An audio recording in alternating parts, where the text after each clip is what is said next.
Trump's never ever going to become president, right? No, he won't. We'll stop it.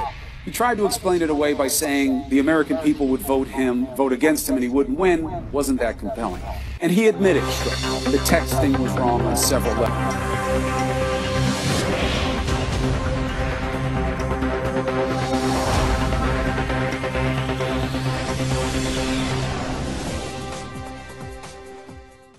栏目是由美国加州奥克兰市英记世家赞助播出，地址387号第9街奥克兰市，订餐电话510-465-1888。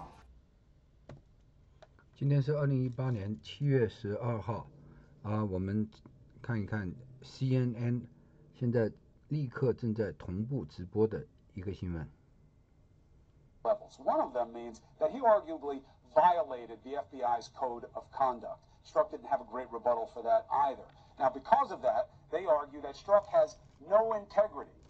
That is relevant only if used to offset competing stories about what happened in the probe. And that is the problem for the GOP after today. 10 hours of today. No proof was offered that Strzok did something acting on bias. Okay, so is it over? No. Because ultimately, this isn't about Strzok. It's about coming for Mueller. How do we know? 2 examples. Listen to Florida Congressman Matt Gaetz. Certainly then, when you were removed, was it clear to you that Mr. Mueller was aware of these incendiary text messages? Yes. So he knew of the text messages, but never asked you whether you were biased or not. That's correct. Exhibit A. Exhibit B. This moment from Jim Jordan when he was getting after this connection of Hillary Clinton to the dossier. One more time, just say it. Bruce Orr gave the FBI documents relating to and supporting or part of the dossier. Is that accurate? Mr. Orr gave the FBI documents which included material that I believe originated from Mr. Steele. All right. Steele was working for Orr was working for Fusion GPS. GPS was getting paid by the Clinton campaign, so therefore she was funding the research that went into the dossier. Except we knew that.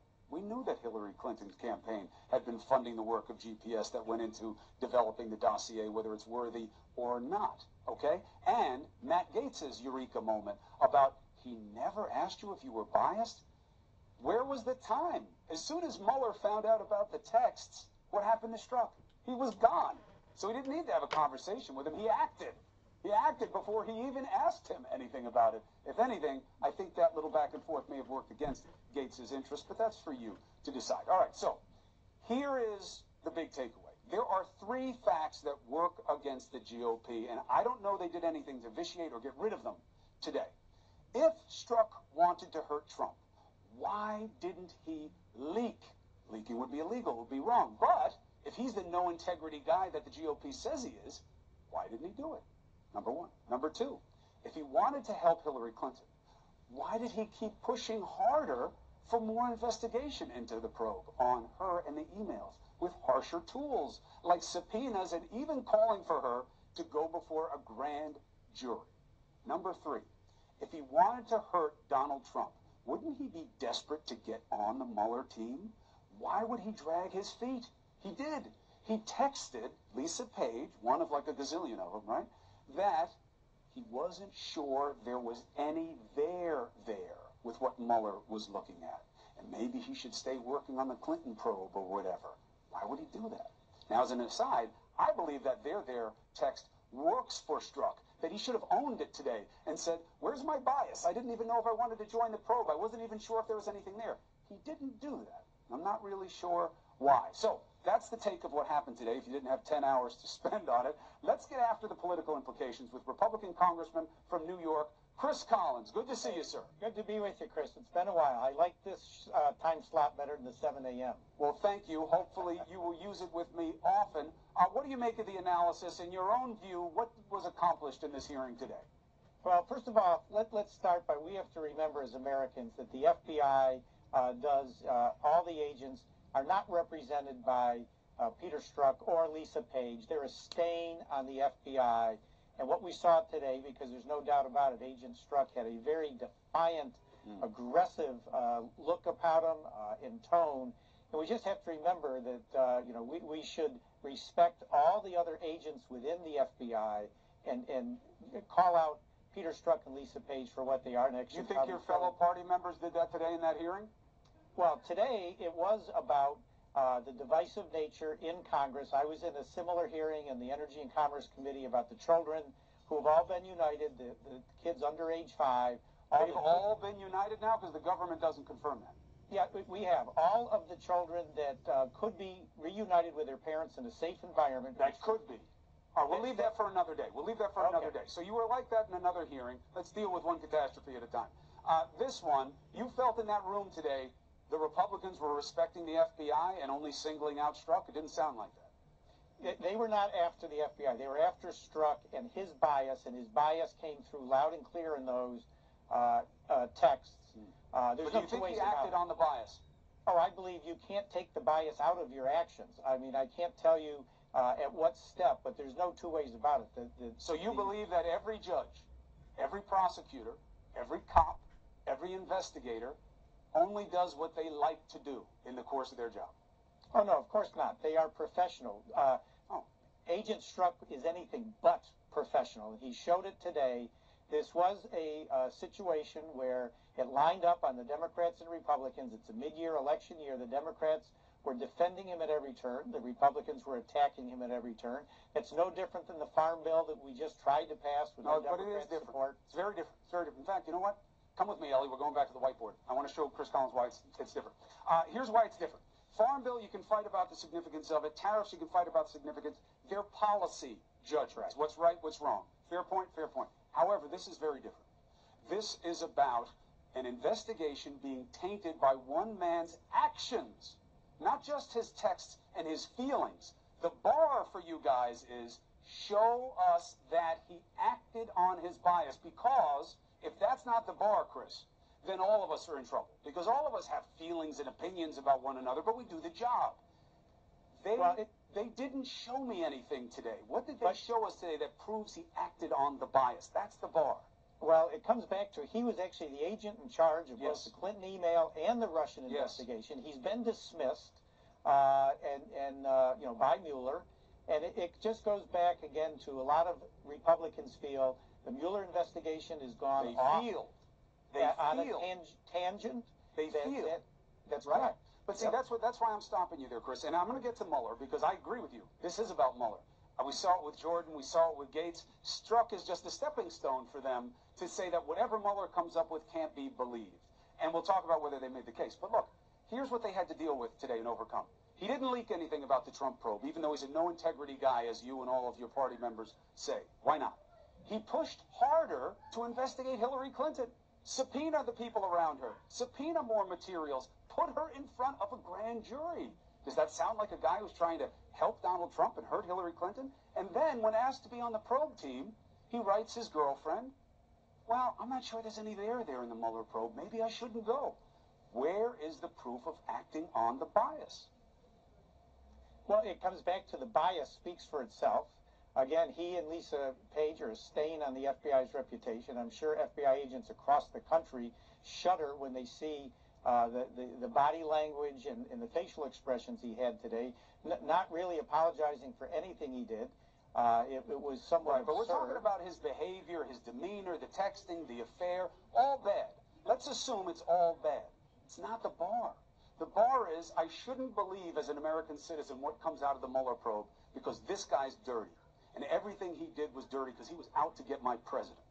How can I think that after today? What did they give me to go on? Well, again, the bias speaks for itself, as Comey said. It doesn't. You have to show it to me. Where did it manifest itself? Was he biased when he wanted to push harder on Hillary Clinton and get her to be in front of a grand jury?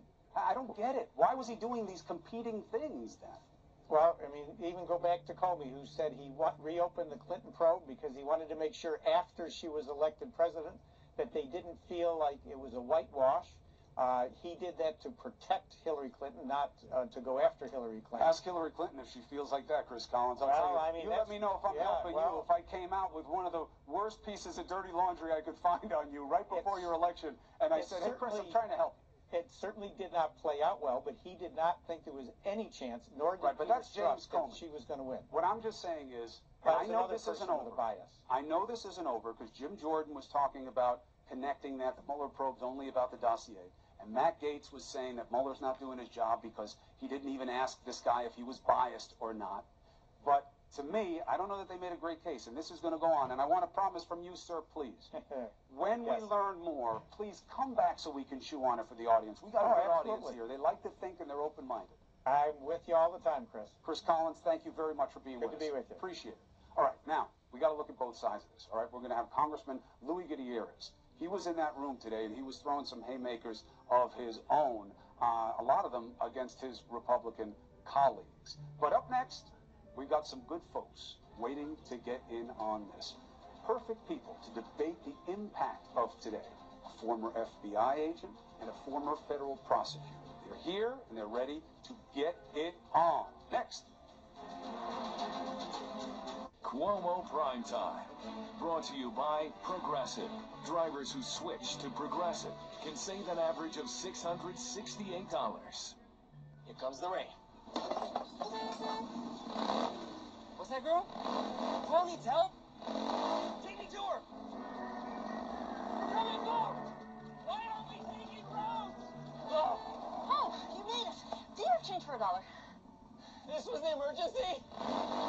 Yes, I was busy. 24-hour roadside assistance from America's #1 motorcycle insurer. You know, I think you're my best friend. You don't have to say I'm your best friend. That's okay. Sometimes a day at the ballpark is more than just a day at the ballpark. All military members stand and be recognized. Sometimes fans cheer for those who wear a different uniform. No matter where or when you served, T-Mobile stands ready to serve you. That's why we're providing half-off family lines to all military.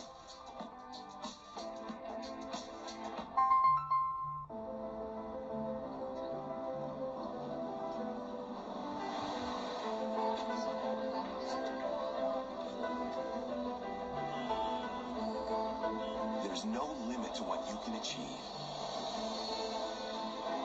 And now there's no limit to how. Introducing Purdue University Global. A public online university for working adults. Leave No Trace is the best reviewed movie of the summer. It's a New York Times Critics Pick, and it's certified fresh. One of the best films of 2018. Where's your home? With my dad. Leave No Trace, rated PG, now playing. Nothing says summer like a beach trip. So let's promote our summer travel deal on choicehotels.com like this. Surf shop. Earn a $50 gift card when you stay just twice this summer. Or, bada book, bada boom. Book now at choicehotels.com. A hotel can make or break a trip. And at Expedia, we don't think you should be rushed into booking one. That's why we created Expedia's Add-on Advantage. Now after booking your flight, you unlock discounts on select hotels, right until the day you leave. Add-on Advantage. Discounted hotel rates when you add on to your trip. Only when you book with Expedia. Hi, I get rid of pests. Always using the latest science. So I heard you have a mosquito problem. Yeah, kids can't play outside anymore. Well, using the research from our entomologists, I'll customize a mosquito treatment plan that's guaranteed to help you get the outdoors back outdoors. That would be fantastic. Really fantastic. Salads should look like this. Crisp leaves of lettuce, freshly made dressing, clean food that looks this good, delivered to your desk. Now delivering to home or office. Panera, food as it should be. Now is the best time to experience head-clearing, body-repairing Tempur-Pedic sleep.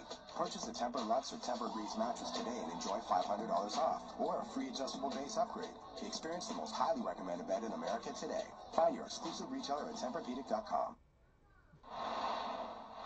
But let me be clear, unequivocally and under oath, not once in my 26 years of defending our nation did my personal opinions impact any official action I took.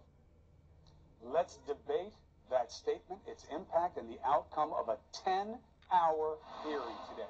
Former U.S. Attorney Laura Coates, former Supervisory Special Agent James Galliano. I know you both have professional and personal attachments to the different parts of the Department of Justice that are under scrutiny right now, and I like that. So, Laura Coates, do you believe that the Republicans met their burden today, that we can show that Peter Strzok adversely affected and impacted the probe of Donald Trump because of his bias? Absolutely not. I think they failed in their effort to do just that, because they were trying to grandstand more than they were actually trying to do what the American people wanted, which is to hear the explanations of Peter Strzok. And when they tried to use the questioning process to simply further a particular narrative, whether it was favorable or not favorable to him, it supplanted the actual role of the hearing, which was to get the information. Had I been in a trial and I did this very same thing, there would have been so many objections. Let the witness actually answer the question. It wasn't an opportunity for me to simply give my closing or my opening argument. It was an opportunity for him to actually speak. Now, whether he carried his own burden of proof is a very different story, Chris. Right. Okay. And we're going to get to that as well. All right. So let's be fair. It's not a trial. All right. These politicians, they can't even agree on what time it is, you know, if they had a big digital clock in front of their faces. And there was certainly a hell of a lot more heat than there was light. But that said, Gags, what do you think came out today that is worthy criticism of Peter Strzok? Sure, and Chris, looking at it from the perspective of what we endured today, it was political theater of the highest order. You had a GOP congressman who, you know, brought the witness's family into it, and then you had a Democratic congressman that actually offered to get a Purple Heart for what Mr. Strzok endured. I'm going to stipulate something here. I've been a cautious skeptic, as you know, of the Russia investigation from its onset, but I also desperately believe that it's not a witch hunt, that the people that are working the investigation, to Mr. Strzok's point, there's so many layers of redundancies, they're doing their job, let it commence, let it be completed. However, I do believe that the IG did a great job in putting together his report. And in his report, he stated that there was no material acts conducted that they could determine throughout the investigation of Mr. Strzok, Mr. McCabe, Mr. Comey, and all the upper echelon senior executives related to the Hillary Clinton case, as well as the Russia collusion case. And the GOP said that's bunk, Jimmy, and we'll prove it. Did they do it today? Well, here's the other thing, Chris. Everything that happened today was rehearsed. We already did this behind closed doors. Well, they wouldn't release the transcript. Maybe now we know why. And now we have it out in open form. You and I talked about this earlier. It's not that there was a criminal act, the actus reus in Latin, that's evident. It's the fact that Mr. Strzok, in my mind, damaged the FBI, damaged the brand, and reduced the confidence of the American people in the FBI as an institution. Why? Because, as you pointed out on the whiteboard, poor judgment decisions. Now, people can say, if you exhibited poor judgment here, how could we trust you in these other instances? All right. Now, is that good enough for you, Laura Coates? And then I have a second point I want to make about whether Strzok helped or hurt his situation today. But, again, in terms of what we found out about him, what we now know about what his impact was, and what that means overall in the legitimacy of the probe, where do we come out on it after 10 hours?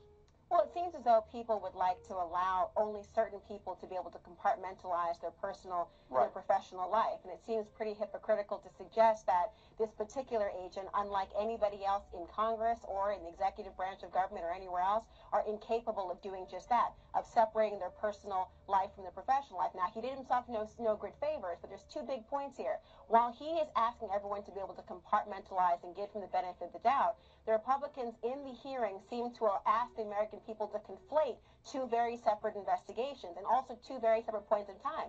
Remember, Chris, The Mueller probe began and when they learned about the Strzok emails or Strzok text messages, they asked no questions. They simply said, just like the court of law, any hint of impropriety would be enough to make you go away. And they did just that. And so asking people to conflate the two, the Mueller probe with his conduct while he was investigating Hillary Clinton, is actually very far-fetched. As far-fetched it would be to say no one is able to compartmentalize the professional and personal lives, especially in Congress. Now, first of all, that point couldn't be more true. For instance, the man sharing the screen with you on the other side of me right now once tried to beat me to death with a car antenna when we were standing at a shoot, and yet he conducts himself very professionally when we're here. Peter Strzok, how did he comport himself today? Did he help or hurt his cause? Chris, I think he damaged his cause. And here's the thing where I'll take a little issue with what Lars said. I agree. As an FBI agent for 25 years, I was allowed to have political adherences. If I wanted to put up a political sign in my front yard, that's okay. If I wanted to stand around the water cooler during a break and converse with a fellow employee and say, who do you think's going to win, or this is who I'd like to win, that's okay. The fact that they were damning text messages, and I'll give it to Strzok and his attorneys, they were very crafty and skilled here because you had plenty of time to prepare for this. So he had an answer to everything. He had an answer to the insurance policy. He had an answer to Will Stop It. Will is not Lisa Page and Peter Strzok. No, no, no. That's the American electorate. Well, of course, that's an easy way to parse those out. And I'm not suggesting that maybe that's not true. But he did himself no good service today, and he's made a lot of folks, people that have worn that badge proudly for years, very upset with the way he carried on today. Not because he had a right to be indignant about things. He had to endure, congressmen and congresswomen shouting at each other in his political theater. But he should have risen above it. He's an FBI agent. And if you have experience in testifying, when you're confronted with a criminal defense attorney, their job is to get you riled up. So the smug look, so the barking back, so the self-righteous, pious indignation, I don't think it was a good look, Chris. Well, I'll tell you, give me a quick final thought, Laura, because I got to go. Sure, I was going to say, I understand that the FBI certainly is damaged reputation-wise, and I don't think that Strzok or Lisa Page did any favors to justice system overall to be an objective, autonomous unit. However, there is a totem pole you must recognize. If one person could make a decision about such a comprehensive investigation, then we would really have no need to have subordinates or superiors. Yes. He did do an effective job of laying out that one person, even if the bias is demonstrated in their text messages, is not the sole person who can make the decisions to do so. But and in that vein, he wasn't allowed to explain further about that point. I, as an American person and former member of Justice Department, would like to have heard his response. Yeah, but, in truth, he put himself in that seat today. He did. If it weren't for the texts, we wouldn't be here right now. He opened the door. Now we'll see if he can shut it, and we'll see where the hallway leads us beyond it. Laura Coates, thank you very much. Gagliano, you're as good a man as I know. Be well. Major news overseas. In the UK, huge state dinner with President Trump and Prime Minister May. Huge protests, huge fallout. We have a Trump insider who was at the palace where the state dinner was. He is a Trump confidant and friend, Newsmax CEO Chris Ruddy, in a tux. Next. America, very obviously, is involved in something that we've been calling the American sexual revolution. Sex is always funny because it's just so weird that we do that. You're just like, You're laughing, but you're uncomfortable as hell. hey, I enjoy sex. Yeah. You gotta see. All right. Sex was always taboo, and those walls have been torn down. Yeah. History of Comedy, Sunday at 10 on CNN. Continuing the species, that's filthy. That's dirty. DirecTV gives you more for your thing. If you've been waiting for a sign to quit cable, then here's some signs.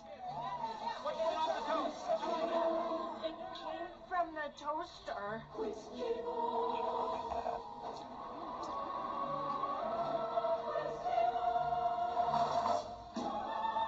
Now you can quit cable.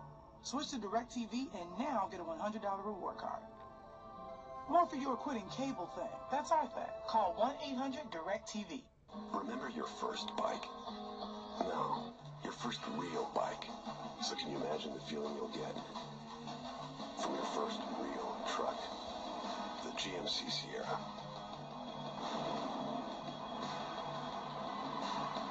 Step up to GMC with 10% below MSRP on 2018 Sierra HD Crew Cab models when you finance through GM Financial. Or get nearly $8,500 cash back on this specially equipped SLT Crew Cab model.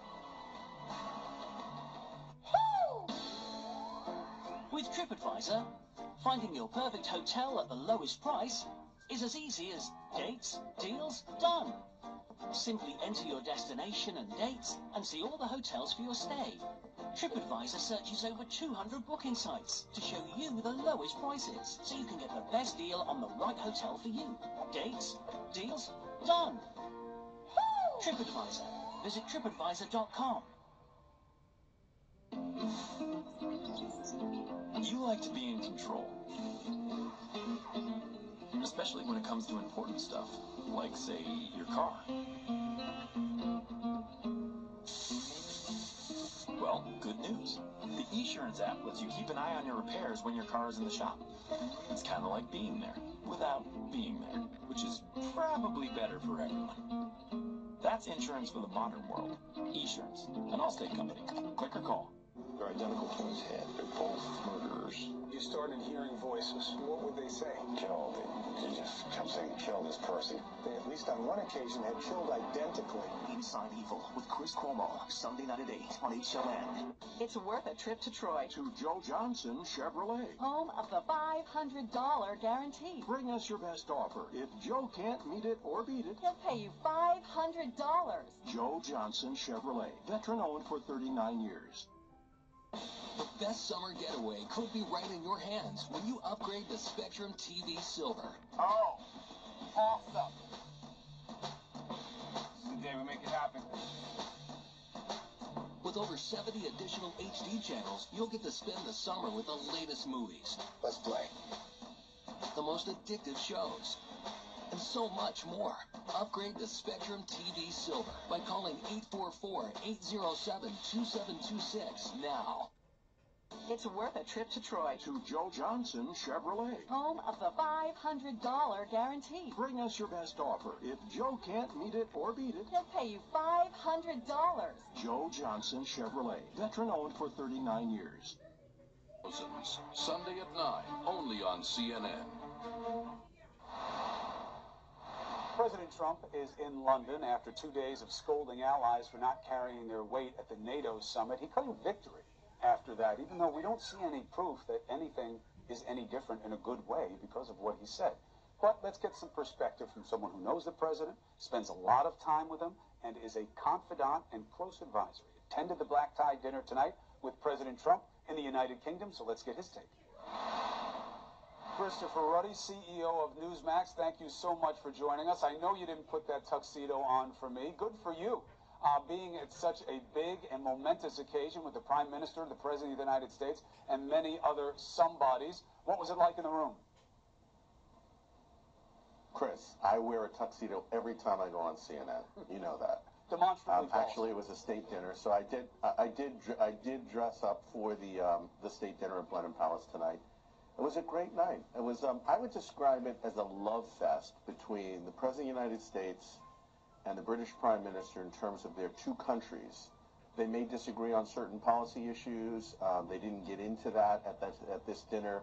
It was I think, a celebration of the very special relationship the United States had. The United States wants to spend a lot of money on defense. It is the most powerful and richest country in the world, so it winds up spending most. It's always been that way in NATO, as you know. Well, it's unfair, and we've always said and complained about it, and as we're seeing today and in the past 2 days. And I think the Brits basically, look, they're very simpatico. Of all the countries in Europe, they're the most simpatico with us. This president likes the interpersonal connection with people. He's a very people person, right? And he seems to do very well. I was just with him tonight, and I saw him with the Prime Minister sitting there, Prime Minister May. And I said to him, this special relationship is better than ever. And he said, it is. And I could see the chemistry between them was very good. And look, I think that there was friction initially in that relationship. Well, of course there was, because of the things that he says. That's why you have thousands and thousands of people protesting a U.S. president in the UK. When's the last time we saw that? He even said himself, I think they're not being nice to me. I don't know why I would stay here. I think the coverage that you folks at CNN, you have an international reach and an international arm. The coverage. The Washington Post, the New York Times, there's no balance when it goes international. Like in the United States, you have the Newsmaxes, the Fox News, and others giving some out. Internationally, they're just taking what the New York Times and the Washington Post and what Chris, you guys that's say not about just them. unfair to the Everybody international thinks, press. These are his I've been words. here in Britain. They're his words, Chris. I've been here in what Britain, he and says. Chris, I've been here in Britain, and I ask people, why do they hate Donald Trump so much? Well, why do people here, and they never have any specific The reason. signs He tell wants you NATO why. spending They increase. don't like that he's separating the kids. Brexit. They don't like the travel ban. They don't like the way he talks about his partnership with the rest of the world. Don't put this on us, Chris. We are a mirror of what Trump says for the rest of the world. There were 12,000 kids that came to that border. 10,000 of them that started during the Obama years came. They were sent without parents. They were sent by desperate people in many cases who want their kids to have a better life. Well, who's so desperate that would send their own child hundreds of miles to a foreign country with no money, no food, and they leave them on our border? It was obviously a setup to embarrass the United States. Nobody talks about that. Nobody blames anybody who was behind because there's no there. Who does it? No, because how about thousands and thousands? You can't blame Donald Trump. If Donald Trump was doing it, Donald Trump. I'm saying you want to know why they send them to the border, Chris. You know why. Because they're persecuted. Because they're desperate for a better life for their kid who instead of living in the dirt with no better prospects. So they risk it all for something better. Let me say on the record, I did not support the child separation policy. I do not believe that crossing the border is a crime equivalent to a capital crime or a federal or a serious crime, a felony that would deserve somebody to be separated from their child. Not all crime. It is a crime to cross the border illegally. It's a misdemeanor. You do it a second time, it's a felony. Yeah, but the reason that the Bush administration and the Obama administration didn't do it this way, Chris, and this is an important point. I'll see if you want to own, your understanding on this as well. They didn't do it because they knew if they did, they would be overwhelmed. And even though Bush built facilities, I had Chertoff on the other night talking about it, they knew they'd be over capacity. They knew it was too harsh. They knew it was a message they didn't want to send to the world. Donald Trump took a different tack. He wanted the harshness. He didn't have the administration prepared for it, and we got a catastrophe. Chris, I don't think Donald Trump decided and made a decision to do this. I think the decision was made lower level. John Kelly was talking about it a year ago as his understanding with the president. He signed the order.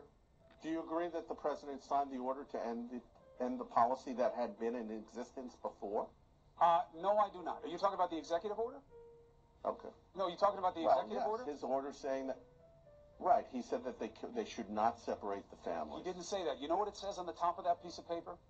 This executive order is affording Congress a chance to stop the separation of families. He said he was stopping the separation, but the executive order didn't do it. It gave Congress a chance, and what he meant by a chance was, let me keep kids longer. It was a ruse. I said it on the show then, and it has proven true every day since.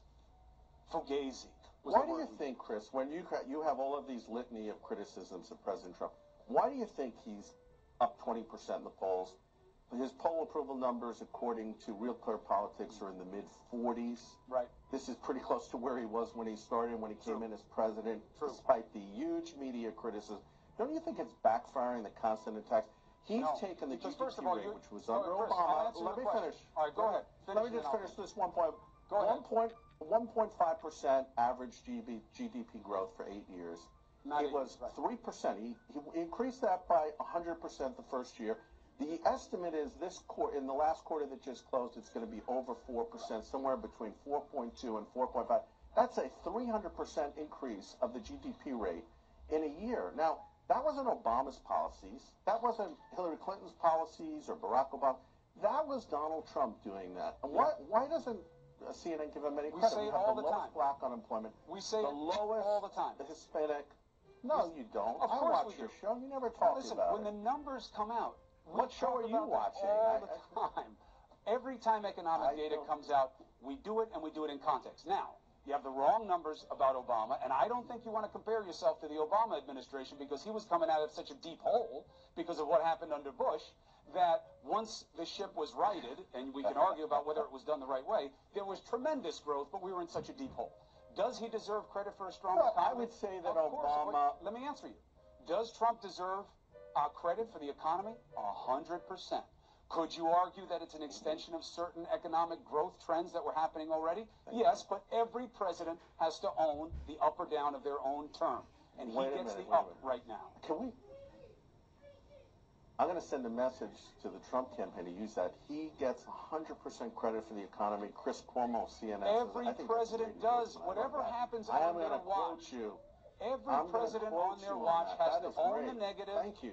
And they get to gloat about the positive. Why are his numbers where they are? No, but I think in this case, this president really has driven the economy. I don't agree with everything he does, but I think that on the major issues, illegal immigration is down very significantly. Regulations are way down.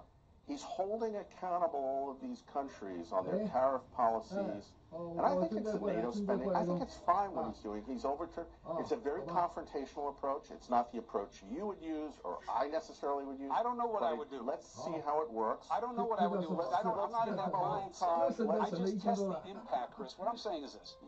Does the president deserve credit for things? 100%. 100% he does. Does he deserve criticism for things? 100%. Are those two things mutually exclusive? Never have been. But everybody plays games on the partisan side. That's okay. If you want to know where his poll numbers, why they are where they are, I'll tell you right now. But I look at it in the reverse from you. They should be higher. With the economy that we have and the lack of terror that we've seen in the country in recent history, God forbid it changes. For it. But the reason it isn't is he does not expand the tent. He doesn't reach out. He doesn't try to make people better or sweeter. He plays to anger. He plays to hostility. And that is going to keep him small. Well, I think he could do a better job reaching out to the middle. I agree with you on some of these issues like immigration and things like that. I think there have been some dark angels in the administration pushing policies that I think are not in keeping and consistent with the populism that Donald Trump enunciated in the campaign. Populism doesn't have to be angry. But look, you know, this is a president that's come in. I remember watching networks, more so MSNBC than CNN, but the day he was inaugurated, the days around that time, they were calling for his impeachment then. They haven't given him a moment to breathe. There's a major investigation underway by Robert Mueller.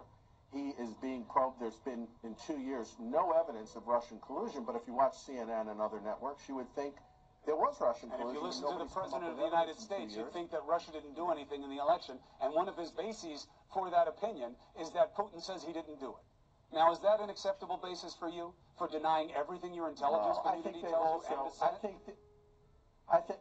I think the Russians did interfere in the election. And why won't he say it? I think they hurt Trump. Well, I think he has made a statement to the effect that he did agree with the intelligence agencies after he made some of the initial comments. But you've got to ask the White House. I don't represent. I have the official spokesman. many times. So many times I'm losing hairline. I'm also losing time, Chris Ruddy, and I know it's very late where you are. You're a busy man, and you took the time to come here and make the case for the administration, and I appreciate it. You are always welcome on this show. I want to make a case for fairness. I'm not here to represent them, but I think on balance, I think your viewers on CNN, Chris, and I think you're ultimately a fair-minded guy. I think the president thinks that you can be, and I think that he called me a boiler waiting to explode, a chained lunatic. But every diamond has many facets, I suppose. Chris Ruddy, you're always welcome here. That shows that you're on his radar screen. I'm happy to be relevant. Chris, great being on with you. I'll see you soon. Thank you for spending a late night with us. Cool. Glad to be on. Thank you. Cool. He really did call me those things, by the way. You can look it up for yourself.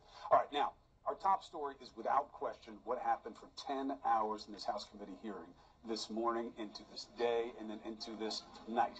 Let's get to the other side of the ball. A Democrat who took a wrecking ball to the Republican pileup on Peter Strzok today, Congressman Luis Gutierrez, is on prime time next.